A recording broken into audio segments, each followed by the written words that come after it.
പവിത്രത്തിലെ പുത്തൻ പ്രമോ വിശേഷത്തിലേക്ക് ഏവർക്കും സ്വാഗതം. ഈ പ്രമോ ഇഷ്ടപ്പെടുവാണെങ്കിൽ സബ്സ്ക്രൈബ് ചെയ്യണേ, അതുപോലെ തന്നെ ലൈക്ക് ചെയ്യണേ, സപ്പോർട്ട് ചെയ്യണേ. അങ്ങനെ നമ്മുടെ ഷീ പ്രോഡക്ട്സ് ഉദ്ഘാടനമൊക്കെ കഴിഞ്ഞ് വേദയും ശ്രീജയും ഒക്കെ വിളക്ക് കൊളുത്തുന്നുണ്ട്. പിന്നെ കാണിക്കുന്ന വീട്ടിലുള്ള എല്ലാവരും അതിനു വേണ്ടി ഓരോരോ ജോലി ചെയ്യുന്നുണ്ട്. നന്ദിനിയും ചെയ്യുന്നുണ്ട്.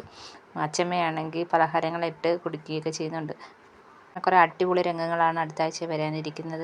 അതുപോലെ തന്നെ മാഷിന് കൃഷിയെ സഹായിക്കാൻ വിക്രമും കൂടെ ഇറങ്ങുന്നുണ്ട്. അങ്ങനെ വിക്രമും മാഷും തമ്മിൽ കൂടുതൽ അടുക്കുന്നുണ്ട്. ഇതൊക്കെ സന്തോഷത്തോടെ വേദ കണ്ടിരിക്കുകയാണ്. വിക്രമിന് നല്ല മാറ്റം വന്നിട്ടുണ്ട്. വേദയുടെ അമ്പലത്തിലും ഒക്കെ പോയി വീട്ടിലെല്ലാവരും ഭയങ്കര സന്തോഷത്തിലായിരുന്നു. ഈ മണ്ഡലകാലത്ത് വിക്രമിന് മാറ്റം വരാൻ വേദ ആഗ്രഹിക്കുന്ന പോലെ തന്നെയൊക്കെ നടക്കുന്നുണ്ട്. പിന്നെ കാണിക്കുന്ന വേദയുടെ പെങ്ങൾ ദീപ്തി ചെറുക്കനുമായിട്ട് അടുപ്പത്തിലാവുന്നതാണ്. അതാണ് പിന്നെ കാണിക്കുന്നത്. ഇതൊക്കെയാണ് പ്രമോ വിശേഷം.